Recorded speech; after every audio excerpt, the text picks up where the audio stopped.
When rulers of the world indulge in mindless wars, when lies get peddled in the name of intellect, when the Brahman hatred reaches its pinnacle, know that it is the beginning of the end. Jai Srimanarayana. Hello everyone, I am the Pauranika. After the reunion with Arjuna, Pandavas moved to Dvaitavana. There, they started living peacefully. One day, a Brahmana rushed to them and informed them that Sri Krishna Paramatma is arriving. Upon seeing Sri Krishna along with Satyabhama, Draupadi rushed towards him to inquire about her kids. Krishna told him that her sons and Abhimanyu, under the tutelage of his son Pradyumna, are excelling as great warriors and they are living very comfortably in Dwarka. As they were conversing, Sage Markandeya arrived there. After exchanging pleasantries, Pandavas and Sri Krishna sat around Sage Markandeya. Sri Krishna suggested the sage to educate Yudhishthira on various dharmas. As the conversation progressed, Yudhishthira wanted to know about the end of Kaliyuga. Then Sage Markandeya said, Kaliyuga is a time ruled by anger, deceit, and laziness. The world will be filled with self-proclaimed intellectuals who never speak truth. People will discard truth, and as a result, their lifespan will reduce. As a result of reduced lifespan, they wouldn't be able to acquire divine knowledge. This laziness results in lack of knowledge and stupidity among people. And such stupid people always remain angry and desire random things. They will start hating each other for no valid reason. At a point of time, the spouse shall be the only friend a person will have. The population of cows will reduce to such great extent that people will depend on goats and sheep for milk. During the end of Kali Yuga, people will be cheating, deceiving each other, and the world will be filled with atheists and thieves. The Brahmanas not just stop their penances but will also start accusing the Vedas. They succumb to atheism and they discard yagas and homas.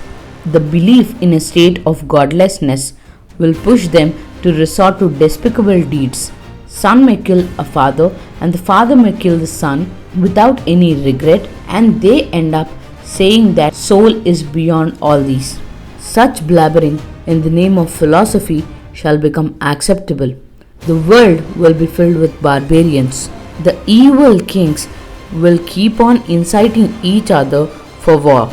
Despite being utterly stupid, they assume themselves to be intellectuals. This way, the rulers during the end of Kali Yuga will become a threat to the mankind. During the end of Kali Yuga, the priority of a king shall no longer be protecting his people, but to harm them or to rob them. The barbarians fill up the world and they would attack people for money and their women. The pseudo-intellectuals will destroy every ounce of truth in the world. Elderly will start acting like kids and kids start behaving like adults. People lose a sense of what can be eaten and what can't be eaten, and they would end up eating every damn thing. A son does not listen to his father, a wife doesn't care for her husband, and men and women start hating the opposite gender. No one listens to the other person and no one would have respect towards their teachers. The world will be engulfed in darkness. At the end of Kali Yuga, the lifespan of people will reduce to 16 years.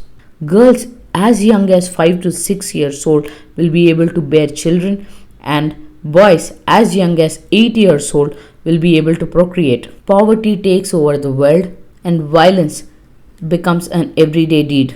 People will turn out to be very cruel and start accusing each other for no reason. The gardens and trees will be destroyed, and most of the species in the world will be in the endangered category. Despite feeding on the Brahmana wealth, people end up killing the same Brahmanas. Fearing their lives, the Brahmins leave their homes and run across the world just to protect their lives. when the temples lose their charm, and when people are enslaved to intoxicants, and when you see a flower inside a flower and a fruit inside a fruit, know that it is the end of Kaliyuga. At that point of time, in a village called Shambhala, in a Brahman household, to a father named Vishnu Yasha, Kalki shall be born.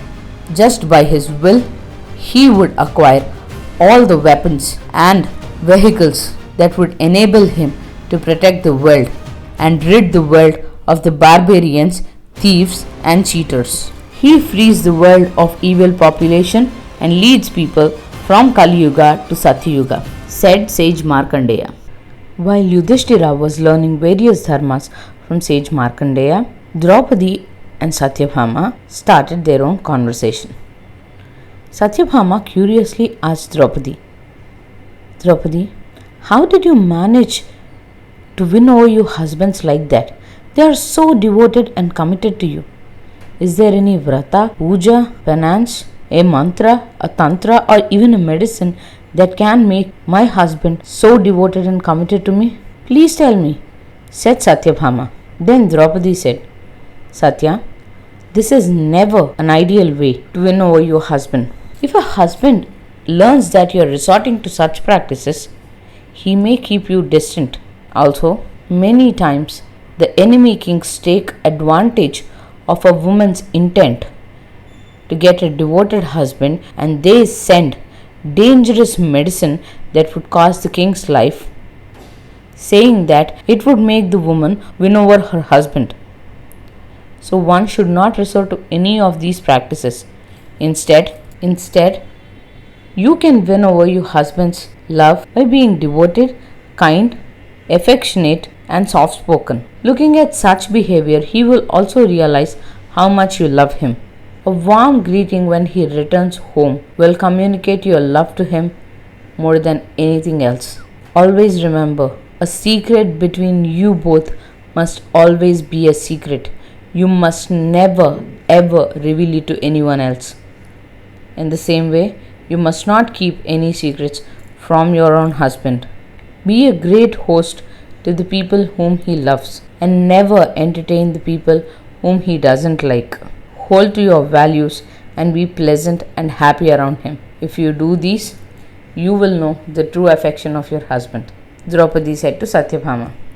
After spending few more days along with the Pandavas, Sri Krishna and Satyabhama left to Dwaraka. While bidding farewell, Satyabhama told Draupadi not to worry about her hardships or about her children, as they in Dwaraka are taking good care of them. Sri Krishna also smiled and said his goodbye to Draupadi and left to Dwaraka on his chariot.